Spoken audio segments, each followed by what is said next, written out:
Hi, I'm Jim Heffron. These are my Calculus 1 lectures. So we last time talked about the definition of limit and had an extra section on the sort of formal definition of limit. And what we want to talk about today is the laws that you use to manipulate limits. So let's get started. Let's see now. For some functions and points, the limit is comparatively straightforward, while for some of them we have to be much more careful. What we want to start with naturally, we want to start with the laws that are easier. And later on, we're going to do laws that are going to apply to limits that are a little harder. So the simplest laws, the book doesn't do them from simplest to more complicated, so I'm doing from simple to more complicated. The limit of a constant function equals the constant. That is, if f of x equals c, then the limit as x approaches a of f of x also equals c. And the other rule is if f of x equals x, then limit as x approaches a of f of x equals a. And these are very straightforward. You see one example and you're like, okay, I get it. For example, if you take the function that always outputs a 7, then the limit as x approaches 4 of g is 7, and the limit as x approaches 5 of g is 7, and the limit as x approaches minus 3 of g is 7. So that's as easy as it could be. For the other rule, I took the identity function h of t equals t, and the limit as t approaches minus 6 of h of t is minus 6, the limit as t approaches 3 of h of t is 3, and the limit as t approaches 0 of h of t is 0. So those are very straightforward and very easy to figure out. The next rules are the rules for doing the kind of basic arithmetic, addition, subtraction, multiplication, and division, and I tried to get them all on one page here. So the limit of a constant times a function is a constant times the limit. So if, for example, you multiply by 3, you can bring the 3 out past the limit sign. You can bring the 3 out past the limit sign, and there it is. If you want to take the limit of a sum, then that's the sum of the limits. Likewise, limit of a difference is the difference of the limits. And then the limit of a product is the product of the limits. Limit of a product is the product of the limits. And the limit of a quotient is a little more complicated. Before I get to the quotient, though, I want to point out that what's happening with each of these, this says x goes to a, and both of these say x goes to a. Both say x goes to a. And likewise for here, and likewise for here. Okay, down for quotient. So for quotient, of course, you're looking for the limit as x approaches a of f over g, and you're not surprised to find that if the bottom of the fraction isn't 0, then you just simply take the limit of the quotient is the quotient of the limits. But if the limit is 0, so if the limit of g of x isn't 0, then you just simply take the limit of the numerator and the limit of the denominator. But if the limit of the denominator is 0, that's a case we'll have to think about some more. So let's do a quick apply those rules. They're pretty straightforward, but I want to just go through a couple. So we had an application that says you can break a limit along a plus sign. So there I go. I broke the limit along the plus sign. And then we had a rule that says you can bring the 3 out and you can bring the 2 out. And so I did. I brought the 3 out and brought the 2 out. And I end up with this combination of the limit of sine and the limit of cosine. And again, you notice this says x goes to pi over 5, and both of these say x go to pi over 5. Another illustration, in case another one is needed. So here I had a rule that said you're allowed to break a limit along a minus sign, so there I go. I also had a rule that said you're allowed to bring out the 5, so there I go. Also had a rule that said you're allowed to break along the times sign right here, so there I go. I happen to have a rule that says, rule 9, it says you're allowed to evaluate the limit as x approaches 8 of x with the obvious thing of 8. And so I end up with 5 times 8 is 40, and there's a minus 4 over here because the limit as x approaches 8 of 4 is 4. That's the rule 8. So there I go. I wrote in a 4, and I end up with an expression that just depends on my being able to evaluate this limit, which we technically haven't had yet. And so if you observe from this example right here, from the second example, you observe that if an expression involves only powers of x, then you can break it down completely. So if you have x cubed, you could break that into x times x times x, drop in the 7.1, and you're looking at just 7.1 cubed, whatever that works out to be. That's a calculator job. So these laws very straightforward. Just wanted to do an example. Don't like to put in something without an example, but I don't want to make them appear complicated or subtle because they're not. The last one about dividing by 0 takes some thinking, but the others are very straightforward. The final example, the example about breaking it up into a limit of x, limit of x, and limit of x, makes a person think, well, that works no matter how many x's you have, if you had x to the 5th or x to the 10th. And so we end up with this rule here, which is, if any of the rules is complicated, it's this one here. So the limit of a power is the power of the limit. The limit as x approaches a of f of x to the n. For example, if you had x cubed, or if you had x to the 5th or x to the 9th, is the nth power of the limit of f of x. So the limit of f of x cubed is the cube of the limit of f of x. And with some caveats, this rule extends from powers that are natural numbers, 1, 2, 3, 4, 5, 6, over to powers that are real numbers. So some caveats, but we're going to feel free to take this limit when, say, n is pi. So if we have the limit as x approaches 4 of x to the pi, that's not a 1, 2, 3, 4. That's, it's an irrational number. But I feel free to say that that's 4 to the pi. And pardon me. And if n is a half, then you, of course, you remember that the half power is the square root. So the limit as x approaches 5 of x to the 1/2 is 5 to the 1/2 square root of 5. So we're able to evaluate an awful lot of expressions here if we're willing to take on faith that you can apply this not just to natural numbers n, but in fact to with some caveats to any real number. So caveats, what are the caveats? One is that if the power is negative and the limit as x approaches a of f of x is 0, then you got to think about it. So if, let's say you're looking at the limit as x approaches 0 of x to the minus 1 power. So that's, of course, 1 over x. And the limit as x approaches 0 of f of x here is 0, and so you're worried about 1 over 0, which is absolutely what you should worry about. Whether or not that may be undefined, whether or not this expression up here, this expression may be undefined, depends on the details of f. If f of x were not f of x equals x, but instead of f of x were f of x equals 9, then wouldn't be a problem. So we'll talk about that some more. That's a case we need to think about. Again, the dividing by 0 case is one we need to think about.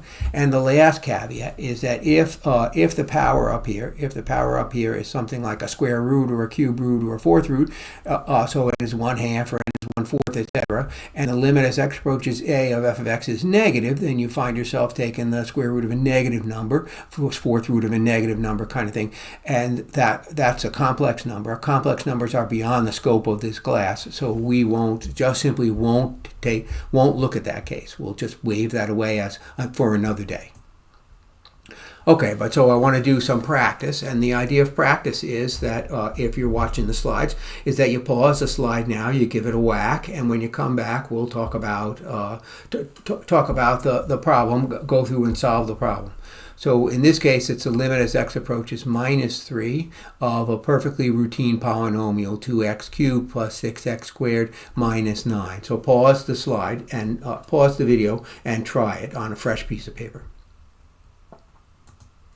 Okay, so I think you've paused the video and you've tried it, and what you tried is that it's perfectly routine. You break the limit along the plus and minus sign, fine. You bring out the 2 and the 6, and you evaluate the limit of the constant function f of x equals 9. And then finally this says x cubed and x squared, and the previous slide said you can just simply plug in. And so we get plug in the minus 3, plug in the minus 3, and the whole thing, when all the smoke clears, that arithmetic expression comes out to be minus 9. So very straightforward, just simply following the rules. All right, let's see. The next example, I cautioned you about fractions. So obviously the next example has some fractions, so I'll give you a second to pause the video and try it. Okay, so you can see that the fractions look a little more complicated anyway. I broke it up into limit of the top and limit of the bottom because I happen to know, having thought it through, happen to know that the limit of the bottom is not 0. So the limit of the top, I broke it along the plus sign, and the limit of the bottom, I broke along a minus sign and a plus sign. I evaluated the limit as t approaches 7 of 1 to be 1. I evaluated the limit as t approaches 7 of 2 to be 2. And so I'm starting to make some progress. And here I see brought out the 3, there's the 3, and brought out the 5. Okay, and when I apply the limit as t approaches 7 of t squared, I just get 7 squared. When I take the limit as t approaches 7 of t, I just get 7. And when I take the limit as t approaches 7, there we go, t approaches 7 of t squared, I just get 7 squared.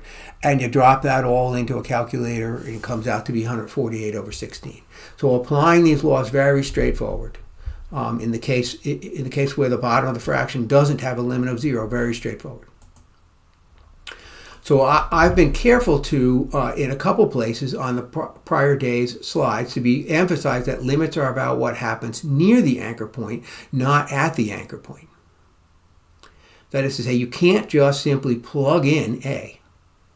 However, there are some special cases, and we just saw on the previous slide, really, 2 special cases, where you can simply plug in A, and this corollary simply underlines that. If you have a polynomial function, then the limit as x approaches A of f of x equals f of A. And similarly, if f is the fraction of two polynomials, numerator over denominator, the limit of the denominator is non-zero, then the limit of the fraction as a whole is you just plug into the numerator, plug into the denominator. So I'm sure you observed that when you were doing the previous problem. You said, well, I could have just plugged in from the start. That's right. This is a special case because we're working with special functions. This is a special case where you can simply plug in the polynomials and a fraction of 2 polynomials that has a non-zero limit on the bottom. You can simply plug in. And I gave 2 examples of that, and I don't think that they're complicated enough to warrant going through. The first case, I have a polynomial, 3x squared plus 2x plus 1 raised to the 4th. Now, if you actually raised it to the 4th, you'd get a long and hard to get right polynomial. So I didn't bother to do that, but it is a polynomial, so I just simply plugged in the minus 1. And in the second one, I have a fraction. The limit of the denominator is not 0. The limit of the denominator is 4. So I'm able to just simply plug in as x approaches 3. So I plugged in 3 into the numerator, plugged in 3 into the denominator. When all the smoke cleared, I got a 14. Okay, so the lesson, before I go forward to the second section here, the lesson is that in cases where you do not have a complicating factor, something like the square root of a negative number or dividing by 0, in cases where you don't have a complicating factor, the limit is very straightforward. You can either follow those laws, or else you can plug in special cases, you can just simply plug in the number x approaches A, you plug in the A. All right, so that leaves me with the case I've referred to as a little bit troublesome. So I want to think about what's the limit of a fraction when the limit of the denominator is 0. I'm not going to think about it completely today, but give a person some idea of what's happening. So limit law 5 says that the limit of numerator over denominator is the limit of the numerator over the limit of the denominator, provided, naturally enough, that the limit of the denominator is not 0. I mean, nobody in here is surprised to find you have to worry about 0 in the bottom of a fraction. What happens if you do have 0? Sometimes a person's first reaction is, well, if you have a 0 in the bottom, then it's not defined. That's not true. The limit could go either way. In some cases, the limit fails to exist, and in some cases it does, and it varies from case to case. Now, I'm going to go to the next slide, and the first example, that example on the next slide, is going to have infinite limits. We'll address infinite limits more in a couple lectures, but the case here is straightforward enough that I thought I could just put it on the slide and nobody would be left bewildered by what's happening. All right, so the first case is the limit could fail to exist. You won't be surprised to find the second case is that the limit could exist, but we're going to start in with the limit could fail to exist. So I just simply took the limit as x approaches 2 of 1 over x minus 2. So everybody has been trained to think 1 over x minus 2 is going to give you trouble at 2, and sure enough, 2 is the spot where we're interested in. I got the computer to draw the graph, and what you can see is that the graph goes down on the left and goes up on the right, off to infinity on the right and off to negative infinity on the left. So the limit from the left and the limit from the right are not equal. So the two limits are not equal. We have a limit from the two sides are not equal. So overall, the limit does not exist. There's no single overall trend. Okay, now that might have been a person's first guess when they said, well, what happens when you have a divide by zero in the bottom? A person might have guessed, well, that's divide by zero always means does not exist or not defined or however you like to phrase it. Well, that's not so, though. It could be the case that the limit exists.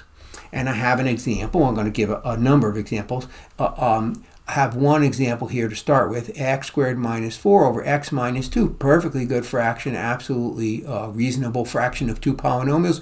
And you can see that it has x minus 2 in the denominator. So, of course, I'm interested in what happens at 2. The limit of the denominator is 2. The corollary doesn't apply. It's not that the corollary tells you that you have 0 on the bottom and therefore the limit doesn't exist. That's not right. The corollary simply doesn't apply. The corollary says if the limit is not 0, then da-dun-dun-dun-dun-dun. But the corollary does not say what happens if the limit does equal 0. So instead we have to fall back on looking at the behavior of the function for inputs near to the anchor point. So I got to actually sort of roll up my sleeves and figure it out. So I drew a graph of what the function looks like. Here's the function. And if you factor the numerator and factor the denominator, factor the numerator and factor the denominator, what you see is that the numerator has a factor of x minus 2 and the denominator has a factor of x minus 2, and you're inclined to just simply cancel those. Perfectly fair, you can cancel those as long as x isn't equal to 2. If x equals 2, then the original function is just simply not defined. So what we have here is a function that is equal to x plus 2 everywhere where x is not equal to 2. So we have a function with a hole in it. The graph has a hole in it.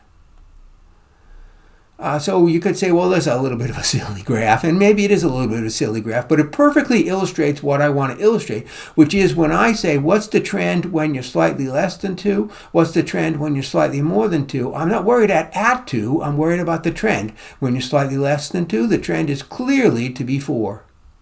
What's the trend when x's are slightly greater than 2? Clearly the trend is to be 4. So overall, the trend is to be 4.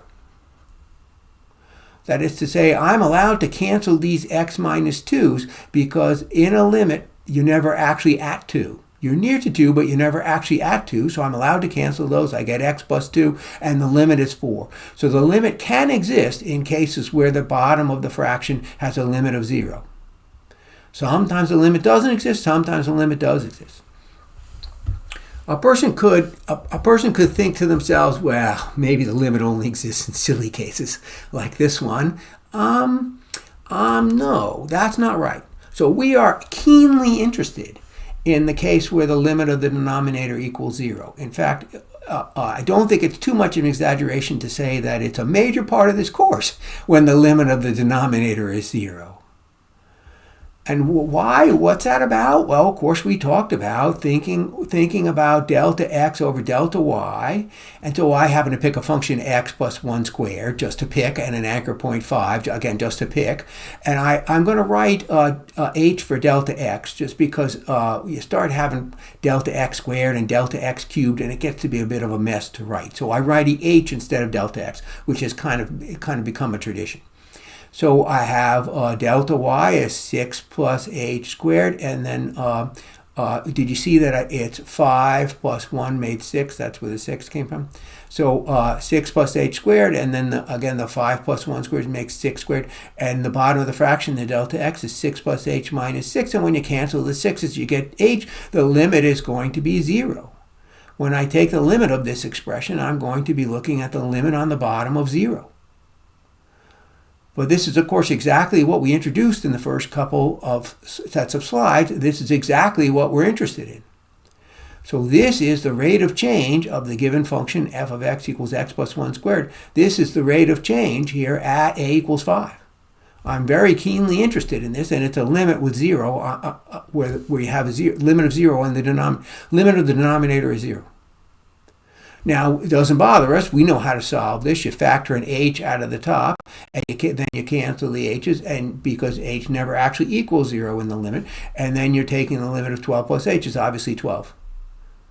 So the rate of change of this function at a equals 5 is 12. But my point is less how to solve this particular problem than that we are keenly interested in these kinds of problems. We're keenly interested in cases where the denominator has a limit of 0. Okay.